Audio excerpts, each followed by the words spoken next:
Xander Bogaerts, Christian Vasquez, Matt Barnes, all pieces of the puzzle that led to the 2021 Boston Red Sox making the postseason.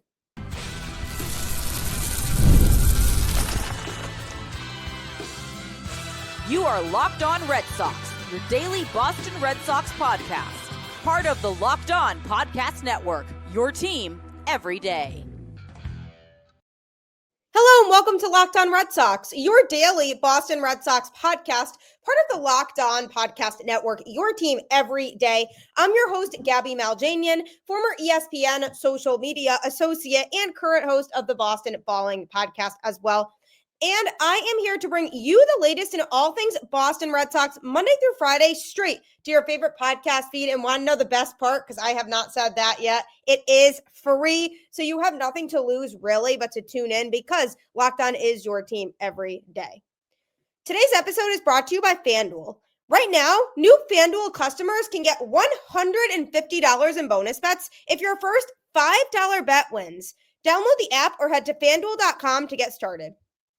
Happy Tuesday. Welcome to another episode of Locked On Red Sox, and happy spring training. Happy baseball season. We have officially turned the tide over from football to now focusing on baseball. And it might not feel that way, like baseball season is close up here in New England, because we are expected to get some snow on Thursday, and it did snow over the weekend. So although the weather isn't telling us it is, the Red Sox are telling us it is, as we are 1 day away from the official report date for pitchers and catchers, which is tomorrow, which is also super exciting.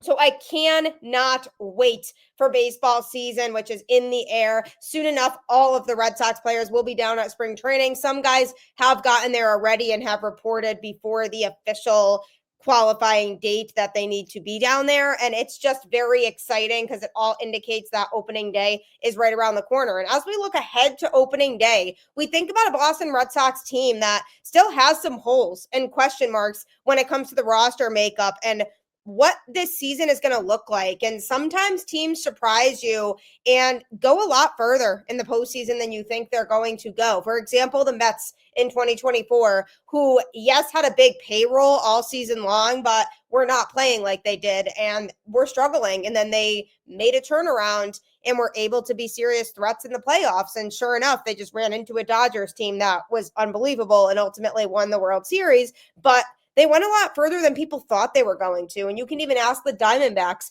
from 2023, who made this Cinderella run all the way to the World Series that year and then ended up losing in the World Series, but nobody thought they were going to come out of the National League.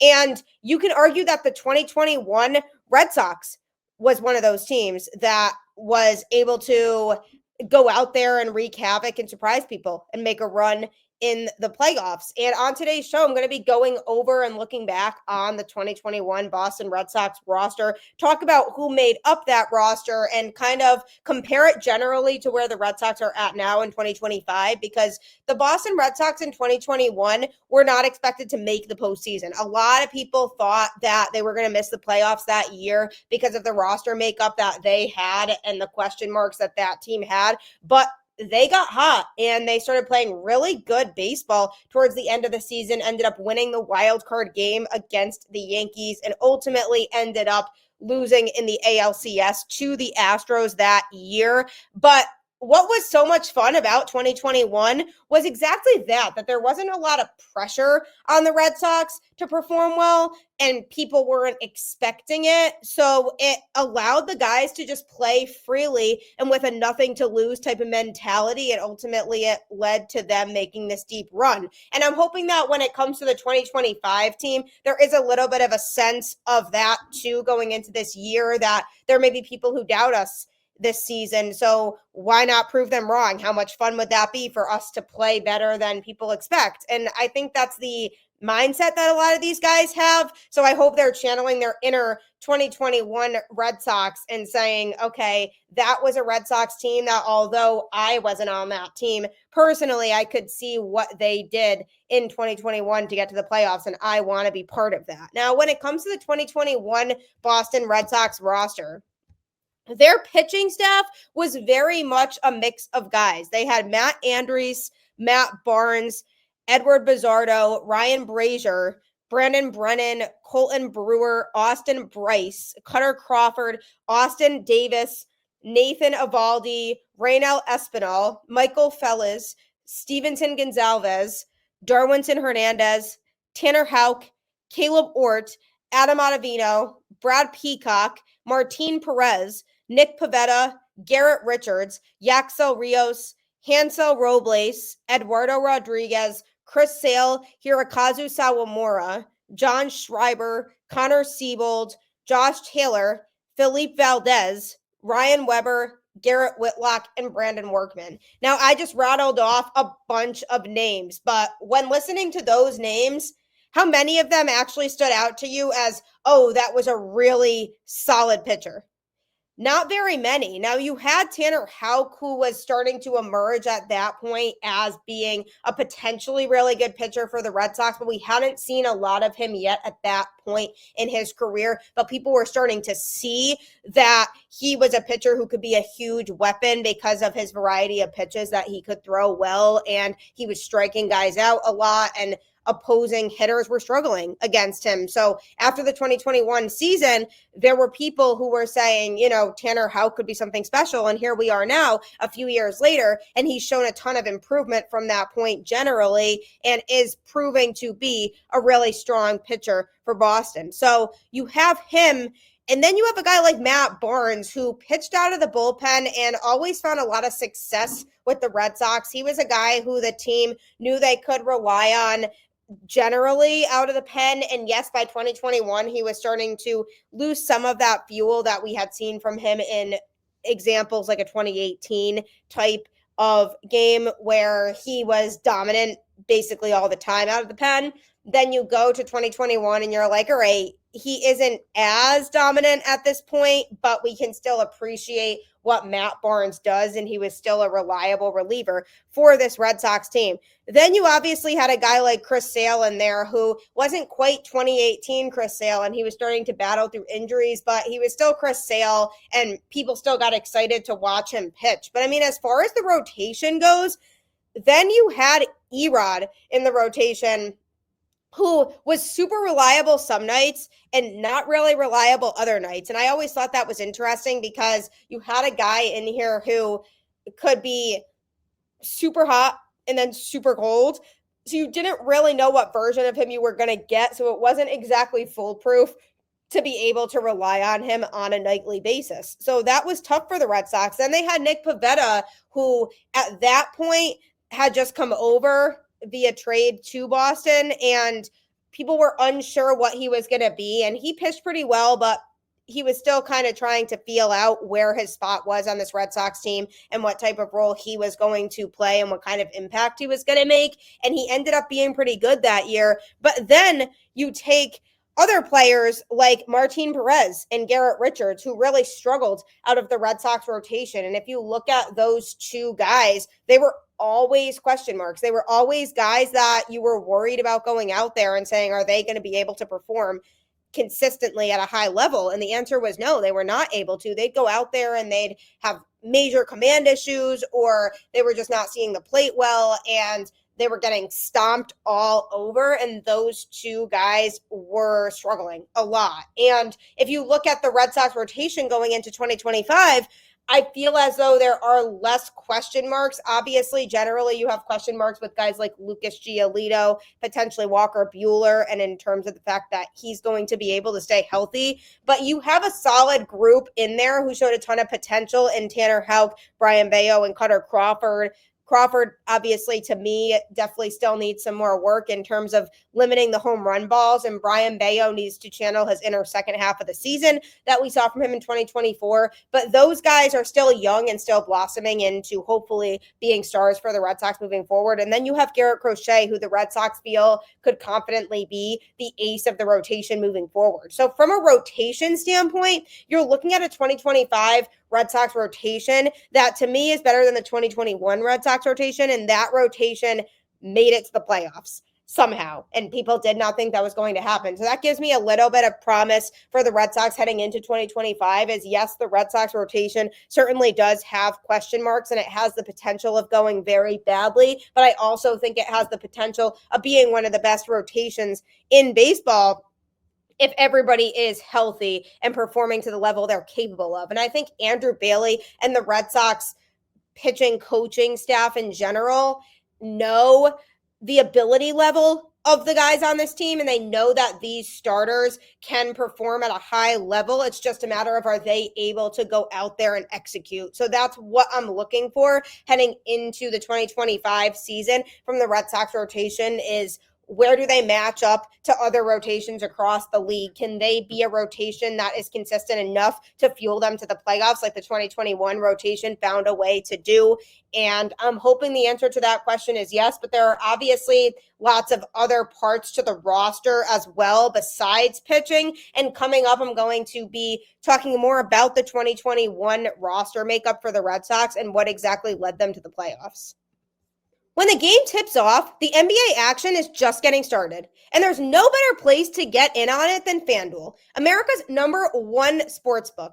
With FanDuel, you can place live bets throughout the game, so even if you miss the opening tip-off or want to bet on a fourth quarter comeback, you can stay in the action. And if you're looking for a bigger payout, you can even combine your live bets into a same-game parlay. I love using FanDuel's live betting feature because it keeps every moment of the game exciting. Whether I'm backing my team for a late game rally or picking a player to hit a clutch three, I never feel like I missed my chance. Plus, the app is easy to use, and when you win, you get paid instantly. Right now, new FanDuel customers can get $150 in bonus bets if your first $5 bet wins. Just visit FanDuel.com to join today. That's FanDuel.com for your shot at $150 in bonus bets. Make every moment more with FanDuel, the official sports betting partner of the NBA. FanDuel is a great way to win lots of money. I promise you, I've seen people do it firsthand. So if you're looking to win lots of money and take advantage of your opportunities by being able to bet on tons of different sports, FanDuel is the perfect place for you to do just that. In looking back at some fun Red Sox memories and the last time that the team made the playoffs, that was 2021. Can they get back to the postseason in 2025? Time will tell. But the 2021 Red Sox roster surprised a lot of people. And as I talked about previously, they had some pitchers in the mix who were questionable, not to mention a guy like Hirokazu Sawamura, who was all over the place and had some really rough outings in a Red Sox uniform. Adam Ottavino was shaky that year too, and gave people near heart attacks when he was on the mound coming out of the bullpen. Colton Brewer also was inconsistent, but then you had guys who were dominant and were able to pitch really well, like Nathan Eovaldi, who was always a solid part of the Red Sox pitching staff when he was in Boston. So that was always really nice to see. So I enjoyed having him here. But then you had a guy like Ryan Brazier who struggled consistently out of the bullpen from year to year. So there were lots of pitchers that you could point to that you could say struggled, but also guys who pitched really well. And I feel as though over the last few seasons, it's been a lot more pitchers who struggled for the Red Sox. So that's why pitching was always an area of weakness for them over the last few seasons. And that was something they definitely needed to address going into 2025. And I do feel as though they've improved their pitching staff. So that's why I feel confident that they can at least be a playoff team, but they definitely do need to get a couple more pieces in order to fuel them to really being a World Series contending team. And one thing that can really help fuel a team to the playoffs is its offense, which the Red Sox did have quite a lot of. You had guys like Xander Bogaerts in the infield, who was clearly the team leader at the time, was very well respected in the clubhouse, and was putting up really strong competitive numbers offensively for the Red Sox that year. You had Jonathan Arauz, who was mainly used as kind of a backup utility type of player. And then Christian Arroyo, who also struggled at the plate a little bit, but was used in a little bit more of a capacity than Arauz was. Then you had Michael Chavis, Bobby Dahlbeck, Rafael Devers, Kiké Hernández, Jose Iglesias, Jack Lopez, Taylor Motter, Danny Santana, and Travis Shaw. All of those guys were infielders on that team. I bet you forgot that Danny Santana and maybe even Travis Shaw were on that team because they weren't huge factors. And same with Taylor Motter, who barely played in that season. But you take a guy like Rafi, who was still relatively early on in his career at that point, but was putting up the competitive offensive numbers that the Red Sox needed. So him coupled with Xander Bogaerts in the Red Sox lineup really helped fuel a lot of success for them. And then you took a guy like Bobby Dahlbeck, who struggled a lot and was a guy who was kind of an offensive liability, but still found a way to make it work because he didn't really have an option because the Red Sox kept going to him. But he did not put up pretty numbers offensively, never really has in his time in a Red Sox uniform. But somebody else in the Red Sox lineup who absolutely went off and had a big season in 2021 was outfielder Hunter Renfroe, who came to Boston that year. And I don't think anybody expected him to have the type of season that he did. But boy, did he make an impact. He basically had a career year in Boston that year. And that was a big thing that helped make the Red Sox offense as good as it was in 2021 was because of the constant competitive at-bats that Renfroe was putting together. He was going up there and was a machine offensively, hitting home runs, making things happen, scoring runs and stealing bases and making absolute phenomenal throws from the outfield too, because let's not forget the arm that he provided when he was in Boston, and he was able to make some really nice throws from out in the Red Sox outfield. So not only did he contribute a bunch offensively, but defensively, he also made a lot of contributions too. So he was one of the Red Sox more consistent hitters in 2021 that helped fuel them to the playoffs that year. Then you even look at Kiké Hernández, who obviously his time in Boston didn't go as people had hoped it would go. And offensively, especially, he was definitely a bit disappointing for people. But if you take a look at his numbers in 2021 specifically, when he came to Boston and was all excited to be in Boston, he had a good productive year offensively that year. And during the playoff run, he was one of the biggest offensive contributors for the Red Sox that helped get them to the ALCS. So that was another player who people sometimes forget how good of a season he actually had just because things went downhill for him in Boston since then. But I definitely need to credit Kiké for his time with the 2021 Boston Red Sox and what he did to contribute that year. Other outfielders on the team included Franchi Cordero, Jarren Duran, Marwin Gonzalez, Yairo Munoz, and Alex Verdugo. Now, this was interesting because Alex Verdugo had just come over because it was in the aftermath of the Mookie Betts trade. So people weren't really sure what Verdugo was going to be for Boston. And certainly he did his part. He was never a phenomenal player for the Red Sox, but he did his job defensively, and offensively he was good enough to the point where he could be relied on generally at the plate. And I think we could say that about basically every season he was in Boston. Yes, he had a bad attitude and he and Cora had some beef, but he was never bad enough to the point where I could say we should can Verdugo until things got really bad with him after the 2023 season in terms of him showing up late for things and not really being there for his team. That's when I really decided I don't want him anymore. But from a productivity standpoint on the baseball field, he did enough to where you could generally feel good about him, especially earlier on, like in 2021. Jarren Duran was still emerging at that point. It was such a small sample size for him because he wasn't getting nearly as much regular playing time as he gets now, but he had shown glimpses back then of being that versatile player that he's grown into now. And there were a lot of exciting things about Duran that were fun to watch. So I was looking forward to the future with him. So he wasn't a consistent contributor in the Red Sox lineup, but he was somebody who showed glimpses back then that he could be a superstar for this Boston Red Sox team.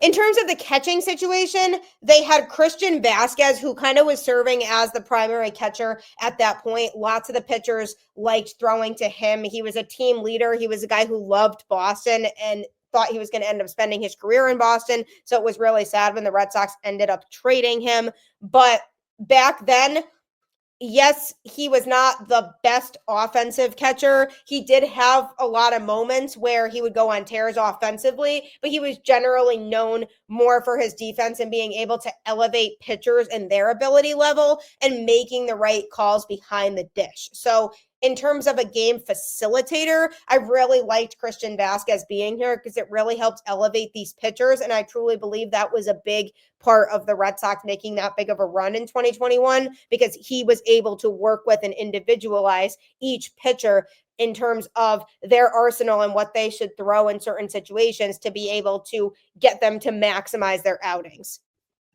Then you had Kevin Plawecki and Connor Wong on the roster. Plawecki served primarily as the backup catcher with Connor Wong at that point, kind of being the third string guy, easing his way into the opportunity to get more playing time like he has now.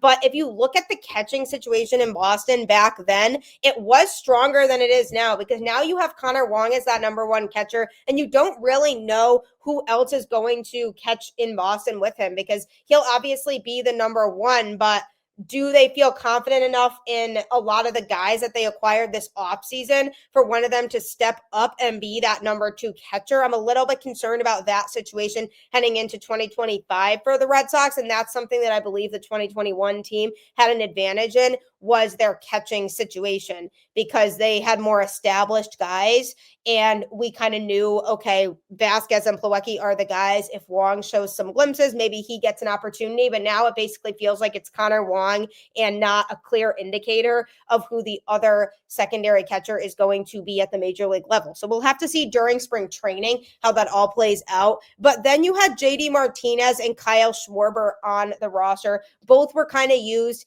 in DH roles and in the field on an as-needed basis. But Kyle Schwarber in Boston that year provided a lot of power. He was a hitter that could hit tons of home runs and provided that value that the Red Sox needed because you look at the lineup now and they don't really have a lot of defined home run hitting. Yes, you have guys who can hit home runs like Rafael Devers, like Trevor Story, like every once in a while Masataka Yoshida, but you don't have a guy that you can look at and say he can be a consistent home run hitter for the Red Sox. That is what Kyle Schwarber provided to that lineup. He provided that balance with a bunch of hitters who were hitting a lot more for contact and could generate singles and doubles and get themselves on base, whereas Schwarber would come up to the plate and would be able to rip a 3-run home run in a lot of different at-bats. So that's something that I feel the Red Sox lineup is lacking right now. But if you compare the two lineups from 2021 to 2025, both had a ton of potential. The 2025 Red Sox lineup has a lot of potential to be very good, especially because they put up some very competitive numbers in 2024. Definitely have to cut down on the swings and misses as a whole group. But generally, you could see that there were guys that were on the Red Sox roster in 2024 that would hit out of the lineup consistently that are ready to work and come back in 2025 and be even better than they were in 2024. Do I think that the Red Sox have a shot to make the World Series with this roster as stands? No, because I still think there are holes. But if you look at the lineup alone for 2025, that's a lineup that could win you games if you add another piece because they have talent in the lineup right now. They're just missing a piece because they don't have the power that Tyler O'Neill provided in 2024. So got to address that situation. But generally, they definitely have some talented pieces to be able to be a competitive offensive team. Now, when you summarize the 2021 and 2025 Boston Red Sox teams, both generally could be seen as teams that surprise people. What is it going to take for the 2025 Boston Red Sox to live up to higher expectations than what people are placing on them right now? That's coming up next. Don't forget, Locked On Red Sox is available on any podcast platform. You can download it on YouTube, Spotify, Apple, Google Play, whatever you listen to podcasts on, as I am available for free Monday through Friday to give you the latest in all things going on with this team. And you can make it your first listen every single day. And for your second listen, you should check out Locked On MLB with host Paul Sullivan, aka Sully, who can keep you up to date with all things going on across the league. league. So if you want to hear about what's going on with other teams, I highly recommend his show. You can check it out right after this on any podcast platform. The 2021 Boston Red Sox surprised people. They had some highly talented players there, but they also had some question marks, and they had their guys who struggled. But one thing that stood out to me about the 2021 team is that they had veteran leaders, and those veteran leaders stepped up. For example, guys like JD Martinez, Xander Bogaerts, those types of players are big clubhouse leaders. You can throw Matt Barnes into that category too, a guy who was a veteran among the pitching staff and had a lot of experience in Major League Baseball and had won a World Series with the team. So you have guys like that who are so important to the clubhouse atmosphere. And that was something that I was concerned about with the 2025 Red Sox is, are they going to have on this team those types of leaders, guys who have been there, done that, understand what it's like to win, and have played through the pressure that comes with playing in a championship caliber game at the major league level. And that's something that I worry about with the 2025 team is, do the Red Sox have the makeup of players to make a deep run? And if the answer is no, one of the reasons why to me is because I just don't feel like they have enough veteran talent on this team. It's really rare that you see a team without veterans go far in the playoffs. I mean, look at the Orioles. They're still a very young team. They have a ton of talent, and they have guys who certainly have the capability of winning them a championship, but they have fallen short in the early stages of the postseason the last couple of years because they didn't really have those veterans who have won the World Series that could really help to elevate the game of some of the younger players. Yes, they obviously had some veterans on the team. I'm not saying they didn't, but there's a lot to be said for a team who has a strong mix of both veterans and young talent. And I feel like the 2021 Red Sox had that because you had Devers, who was still young at the time, Jarren Duran, who was really early on in his career at the time. So you had players like that who were still kind of acclimating themselves to Major League Baseball and figuring out what their role was going to be. But you had the guys like Xander Bogaerts who could also assist them in helping their game to be better and helping them to improve regularly. And the 2021 Red Sox were fun to watch. And the fact that people doubted them only fueled them even more to want to succeed and want to play well. And if the 2025 Red Sox want to be like that team, they cannot take their feet off the gas. If things are starting to go south and they have a rough game, they cannot become complacent and give up mentally and feel like they have no chance to make the playoffs. Because yes, they will have some bumps in the road, and if they don't add anybody else to this roster, which, by the way, I still feel like they need to do before spring training, and this is the roster that we have going in, then we have to accept that that is the roster that it is, and the Red Sox must have a lot of trust that their young players can become stars. But they can be a team that surprises people and exceeds expectations due to their attitudes alone. This is a roster made up of a bunch of guys who just want to win, guys who want to go out there and perform at their best every single night for the fans, people who are hungry to win baseball games. And yes, things didn't go their way in 2024 due to a variety of factors, including injury, guys underperforming a little bit compared to what their expectations were, and also just having a group of players who was learning their role. The outfield in particular, guys like Wilyer Abreu and Jarren Duran, who was very versatile in 2024, but was still learning what role is best suited for him. So you had a lot of guys like that who were getting acclimated in that sense, and the whole infield situation with Trevor Story going down and not really knowing how to fill the void at second base and shortstop. Those are all factors you can point to in 2024, and also could be due to just a lack of talent on the team generally that prevented them from making the playoffs. But this team definitely has some talent. This team, if you look back at the 2021 roster, has some similarities to that team in that you have a group of players who really wants to win and prove people wrong, just like the 2021 team did. And you have guys who are at the point in their career right now where they haven't hit their peak yet, but they're starting to climb to get to the point where the Red Sox could have them when they're playing their best baseball of their career. Jarren Duran, I'm looking at a player like you, or Tristan Casas, guys like that who are still young and haven't hit that top point yet of their potential. So you had a lot of guys on the team that were like that. So those types of players can help elevate the 2025 rendition of the Red Sox to a playoff spot. My worry again is just adding a veteran or two, just because I think that could make a world of a difference for a team that's young and really wants to make the postseason. So in my final thought about the 2021 Red Sox, they made the postseason and made a deep run because guys performed better than people thought they were going to. There were certain players on the team who had a better season than people thought, and they had a good mix of veterans to pair with their young talent to be able to make a run, which is the common theme from what I've discussed about the Red Sox championship teams in the 2000s, teams who have had the roster makeup of having those veterans, mentoring the young players so that they could then become the best versions of themselves that they could be. Get me a couple more of those veteran leaders on this team, and I'm looking really excited about the 2025 Red Sox. So we'll have to see if the Red Sox do make another move or two. Craig Breslow claims they're still active in looking for a strong right-handed bat and maybe even another arm to go along with it. So we'll have to see if the Red Sox do add those pieces, and if they do, if they are good, reliable veterans. But I do appreciate you tuning in to Locked On Red Sox and making it your first listen today.